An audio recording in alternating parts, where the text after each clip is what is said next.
2020년 12월 16일 수요일 베드로전서 2장 11절로 25절 말씀. 사랑하는 자들아, 나그네와 행인 같은 너희를 권하노니 영혼을 거스려 싸우는 육체의 정욕을 제어하라. 너희가 이방인 중에서 행실을 선하게 가져 너희를 악행한다고 비방하는 자들로 하여금 너희 선한 일을 보고 권고하시는 날에 하나님께 영광을 돌리게 하려 함이라. 인간의 세운 모든 제도를 주를 위하여 순복하되 혹은 위에 있는 왕이나 혹은 악행하는 자를 징벌하고 선행하는 자를 포장하기 위하여 그의 보낸 방백에게 하라. 곧 선행으로 어리석은 사람들의 무식한 말을 막으시는 것이라. 자유하나 그 자유로 악을 가리우는 데 쓰지 말고 오직 하나님의 종과 같이 하라. 묻 사람을 공경하며 형제를 사랑하며 하나님을 두려워하며 왕을 공경하라. 사환들아, 범사에 두려워함으로 주인들에게 순복하되 선하고 관용하는 자들에게만 아니라 또한 까다로운 자들에게도 그리하라. 애매히 고난을 받아도 하나님을 생각함으로 슬픔을 참으면 이는 아름다우나 죄가 있어 매를 맞고 참으면 무슨 칭찬이 있으리요. 오직 선을 행함으로 고난을 받고 참으면 이는 하나님 앞에 아름다우니라. 이를 위하여 너희가 부르심을 입었나니 그리스도도 너희를 위하여 고난을 받으사 너희에게 본을 끼쳐 그 자취를 따라오게 하려 하셨느니라. 저는 죄를 범치 아니하시고 그 입에 괴사도 없으시며 욕을 받으시되 대신 욕하지 아니하시고 고난을 받으시되 위협하지 아니하시고 오직 공의로 심판하시는 자에게 부탁하시며 친히 나무에 달려 그 몸으로 우리 죄를 담당하셨으니 이는 우리로 죄에 대하여 죽고 의에 대하여 살게 하려 하심이니라. 저가 채찍에 맞음으로 너희는 나음을 얻었나니 너희가 전에는 양과 같이 길을 잃었더니 이제는 너희 영혼의 목자와 감독 되신 이에게 돌아왔느니라. 아멘. 오늘 베드로전서 2장 11절로 25절은 상당히 많은 말씀들을 이야기하고 있습니다. 사실 오늘 이 본문만 가지고도 한 2, 3일은 충분히 묵상을 할 수 있을 정도가 아닐까라는 생각이 들긴 하는데요. 일단 이 베드로전서를 읽으면서 사실 그 앞에서 봤던 바울의 서신과 많이 다르게 느껴지는 부분은, 바울 서신의 특징은 믿음을 굉장히 강조하는 부분이 좀 있었다면, 이 베드로의 서신의 특징은 약간 행위에 대한 강조가 좀 많은 편입니다. 그렇다고 해서 행위를 통해서 구원을 받는다라는 것이 아니라 우리가 믿는 자로서 어떻게 행해야 하는가에 대한, 믿는 자는 어떠한 행실로서 본을 보여야 하는가에 대한 이야기들을 한다라고 보는 게 맞지 않을까라는 생각이 듭니다. 사랑하는 자들아 라고 시작을 합니다. 나그네와 행인 같은 너희를 권하노니. 사실 우리는 복음이 아니었다면 본디 나그네와 행인 같은 사람들이며, 또한 우리가 살고 있는 인생 자체는 어쩌면 그저 나그네의 인생, 행인과 같은 지나가는 인생일지 모릅니다. 그래서 사도 바울은 이러한 어떤 우리의 삶의 핵심을 찌르면서 이야기를 합니다. 너희를 권하노니 영혼을 거스려 싸우는 육체의 정욕을 제어하라. 여기서 영혼을 거스려 싸우는 육체의 정욕은 여러 가지로 해석할 수 있습니다. 그러나 이 이후에 베드로 사도가 이제 어떤 자세한 이야기들을 풀어내기 시작합니다.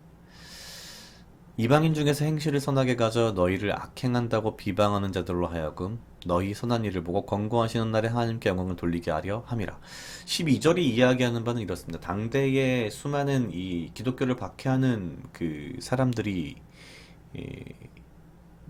믿고 있었던, 혹은 그들이 내고 있던 세상의 소문은 이 기독교인들이 굉장히 악하다, 뭔가 악행을 저지른다라고 비방하면서 이들을 미워하게 하고 미워하고 핍박했다는 거죠. 하지만 베드로 사도는 이렇게 말합니다.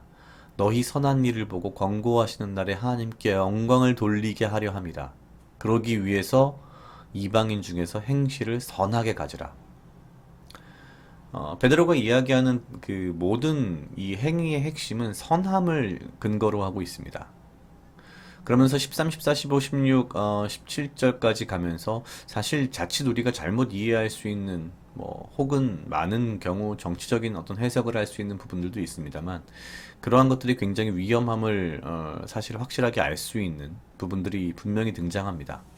인간이 세운 모든 제도를 주를 위하여 순복하되, 혹은 위에 있는 왕이나 혹은 악행하는 자를 징벌하고 선행하는 자를 포장하기 위하여 그의 보낸 방백에게 하라.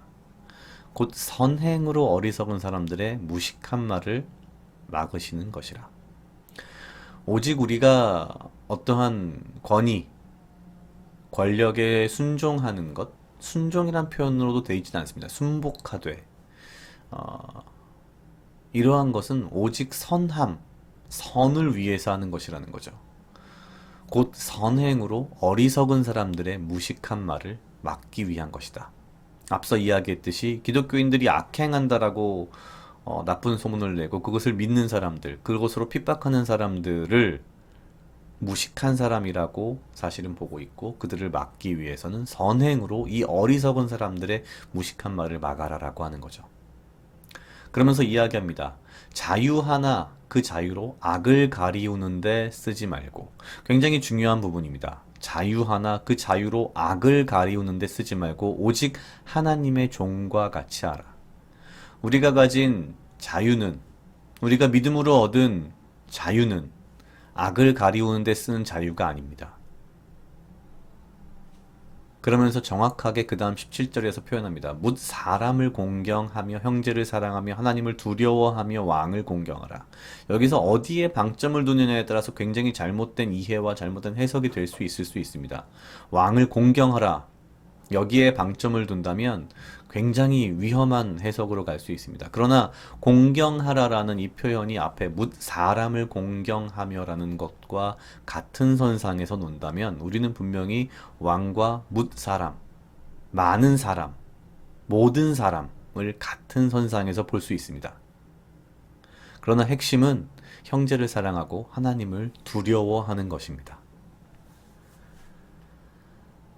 사도 바울과는 다르게 베드로 사도가 강조한 이 행위의 기본 핵심은 선행입니다. 그리고 그 선행은 하나님을 두려워하고 형제를 사랑하며 선으로 어리석은 사람들의 무식한 말을 막고 자유로 악을 가리운 데 쓰지 않으며 오직 하나님의 종과 같이 선행하는 것을 이야기합니다. 무조건적으로 권력이나 권위에 복종하라는 것이 아니라 선을 위해서 하나님을 두려워하며 왕과 모든 사람들을 동일한 선상에서 놓고 공경할 수 있다. 그런 마음을 가져야 한다라는 거죠. 18절부터 등장하는 이 부분이 굉장히 좀 지금 우리에겐 맞지 않습니다. 사환들아, 사환이라고 되어 있지만 사실 종들이죠. 범사에 두려워함으로 주인들에게 순복하되 선하고 관용하는 자들에게만이 아니라 까다로운 자들에게도 그리하라. 애매히 고난을 받아도 하나님을 생각함으로 슬픔을 참으면 이는 아름다우나 죄가 있어 매를 맞고 참으면 무슨 칭찬이 있으리요. 오직 선을 행함으로 고난을 받고 참으면 이는 하나님 앞에 아름다우니라. 사실은 그냥 무조건 참아라. 여기서 무조건 참고 매를 맞고 이것이 뭔가 있다는 것이 아니라 사실은 선을 행함에 있어서 매를 맞는 것은 참아도 된다. 참아야 한다. 이런 말씀으로 좀 이해할 수 있겠죠. 우리가 앞서 자유로 악을 가리운 데 쓰지 말라라고 했다는 부분을 굉장히 중요하게 보아야 합니다. 우리는 오직 선함으로 고난을 받는 것은 기쁨으로 받을 수 있고 참을 수 있으나 그것이 사실은 악을 가리우는 데 사용되는 것이라면 그것은 이 말씀에 맞지 않는 말씀이라는 거죠.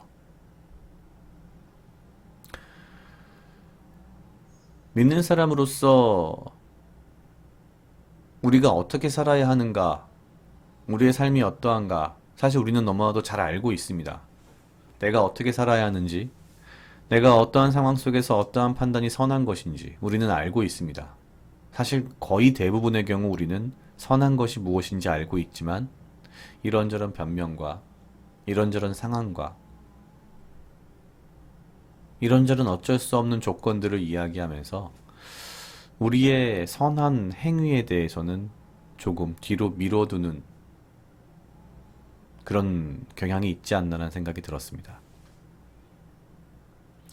예수님은 오늘 베드로전서 2장 22절 이후 후반부에 나오듯이 욕을 받으셨지만 욕하지 아니하였고 고난을 받았지만 위협하지 않으셨습니다. 위협이 아니라 사실은 뭐 심판할 만한, 전쟁을 할 만한 충분한 힘과 능력이 있었지만 위협조차도 하지 않으셨습니다. 오직 공의로 심판하시는 자에게 부탁하셨고 친히 나무에 달려 그 몸으로 우리 죄를 담당하셨습니다. 그런 생각이 듭니다.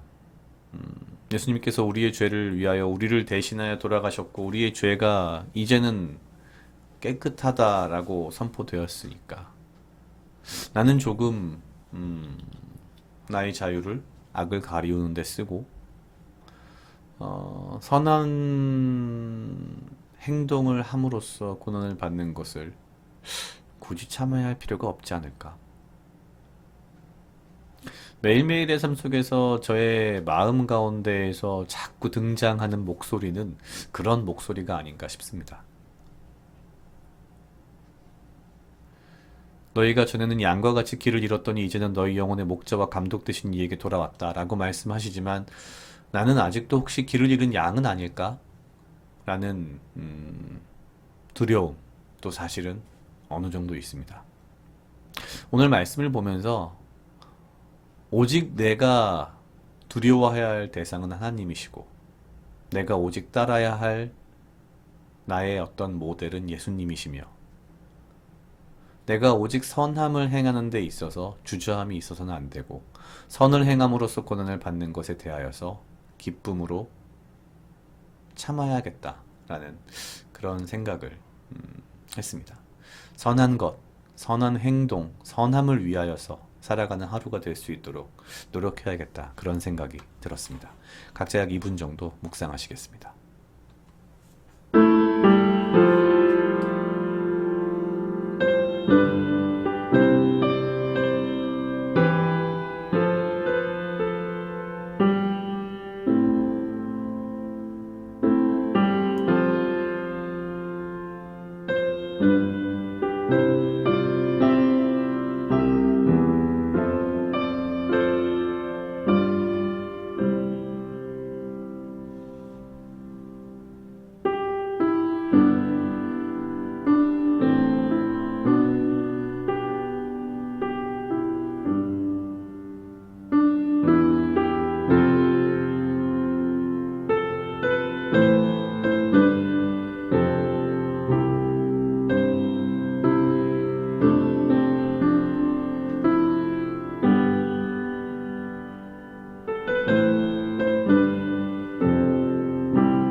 다 같이 기도하시겠습니다. 하나님 아버지 감사합니다.